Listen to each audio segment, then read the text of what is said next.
중요한 사랑하는 그룹 국민 여러분, 정백은 기자님과 선배 동료 여러분, 거물시 부창장 문화센터과 관계 공무원 여러분, 안녕하십니까. 더불어민주당 김주영입니다. 결과가 정해져 있는 투표를 하는 것은 언제나 참 힘이 듭니다. 세계는 왜 이토록 폭력적이고 고통스러운가? 동시에 세계는 어떻게 이렇게 아름다운가? 노벨문학상을 받은 한강 작가의 수상소감 중의 일부입니다. 최근 우리는 5.18 광주 민주화운동과 제주 4.3 사건 같은 현대사의 깊은 상처를 떠올리게 됐습니다. 그 끔찍하고 잔혹한 폭력 속에서도 인간의 연대와 저항의 아름다움을 그려낸 한강 작가의 소설이 노벨문학상 수상이라는 쾌거를 거두었다는 것에 온 국민이 환호했습니다. 그리고 아이러니하게도 지난 열흘 21세기의 벽돌이라고는 상상하지 못했던 계엄의 발동 속에서 살아야 했습니다. 광장의 빛으로 연대해 결국 민주주의가 승리하고 대한민국의 주권은 오로지 국민에게 있다는 것을 보여주신 위대한 대한민국 국민 여러분께 경의를 표합니다. 한강 작가가 말했던 세계는 그 자체로 우리가 발붙이고 살아가는 세계일 수도 엄혹한 현대사의 악몽을 재현할 뻔했던 위기를 다시 시민들이 맨몸으로 지켜낸 지금의 대한민국을 말하는 것일지도 모릅니다. 무슨 얘기를 하려고 서두를 이렇게 길게 얘기하나 하실 수도 있겠습니다. 그 세계가 지금 우리 구로구 의회가 될 수도 있다는 말을 드리고 싶어서입니다. 존경하고 사랑하는 구로 구민 여러분, 구로구에는 이번 정례회를 통해 내년도 구로구의 살림살이를 결정짓는 예산안을 심의했습니다. 예산안 심의는 단순히 재정을 분배하는 절차에만 국한되지 않습니다. 특히 구청장 사태와 발생하는 보궐선거에 따른 막대한 비용이 구비로 충당되어야 하는 작금의 상황 속에서 한정된 자원을 어떻게 배분할 것인가에 대해서는 깊은 고민과 여야 간의 신중한 합의가 진행되었어야 합니다. 하지만 현실은 달랐습니다. 이번 예산 심의 과정, 특히 개수 조정의 과정은 다수당의 일방적인 결정과 강행 처리로 유례를 찾아볼 수 없는 국민의 단독 처리라는 결과를 맞았습니다. 상임위에서 심도 깊은 논의를 통해 개수 조정 필요 항목들을 정리해 예결위로 넘겼지만 개수 조정 과정에서 상임위에서 언급되지 않았던 내용들이 갑자기 튀어나왔고 소위 쪽지 예산이라고 하는 것들이 과도하게 잡혔습니다.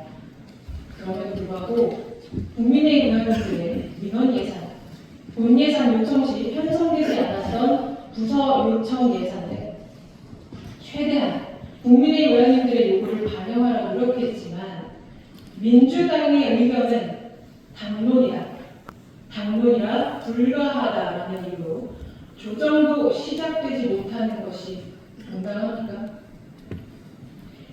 예산을 삭감은 의회가 가진 권한입니다.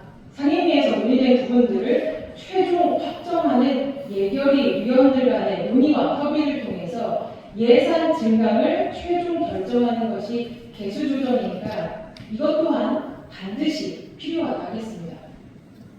그런데 다수당을 하는 이유만으로 민주적 절차와 의견을 존중하는 협의 과정 없이 일방적으로 답을 정해놓고 무조건 따르라는 식의 태도는 민주당 의원들을 예결위 심의에 들러리로 세우는 것, 그 이상도 그 이하도 아닙니다.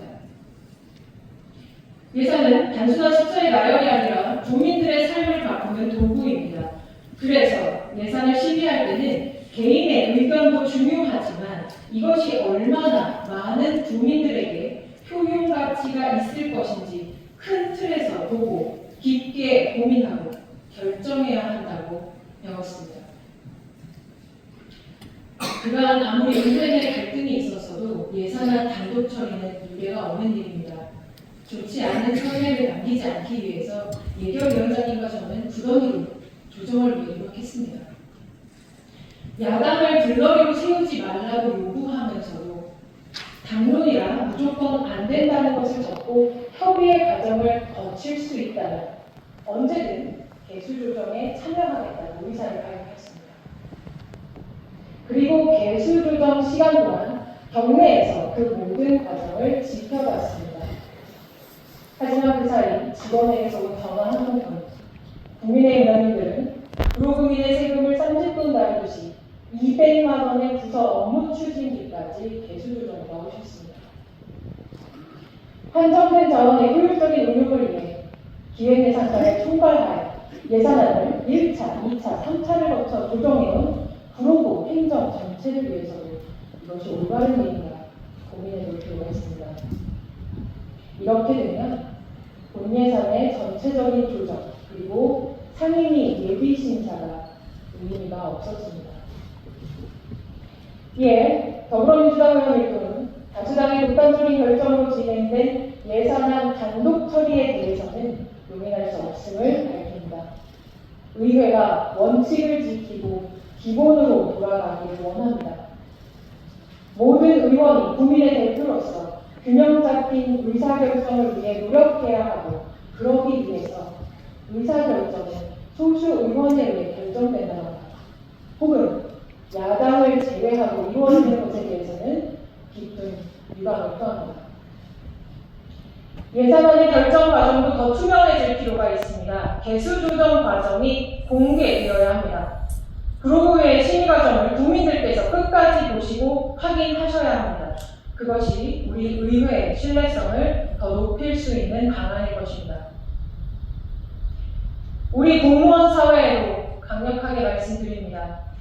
부서에서 필요한 예산이라면 내부 조정 과정에서 당위성을 인정받는 것이 우선입니다. 개별 의원들에게 부탁해서 개수 조정에 밀어넣는 예산이 전체 사업 중에 많은 부분을 차지할수록 집행부 예산 조정 과정이 합리적으로 이루어지지 않았다는 것을 증명한다는 것, 그것을 명심해 주시기 바랍니다.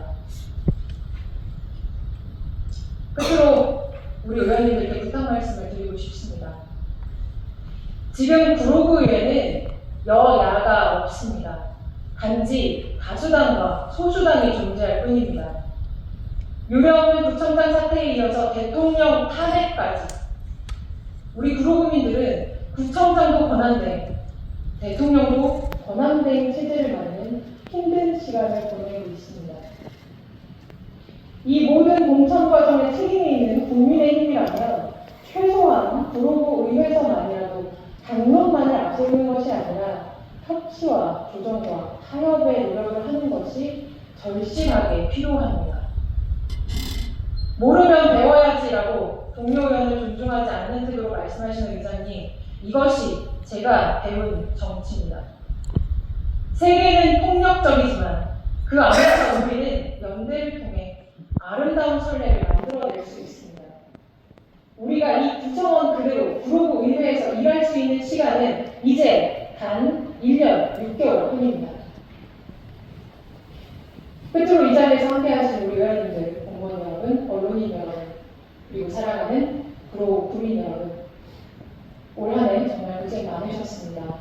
빛으로 어두움을 몰아내셨듯이 총으로 모자란 대원군을 온몸으로 막아낸 위대한 국민들께 빚을 진 마음으로 새로운 대한민국을 위해 내년에도 최선을 다하겠습니다.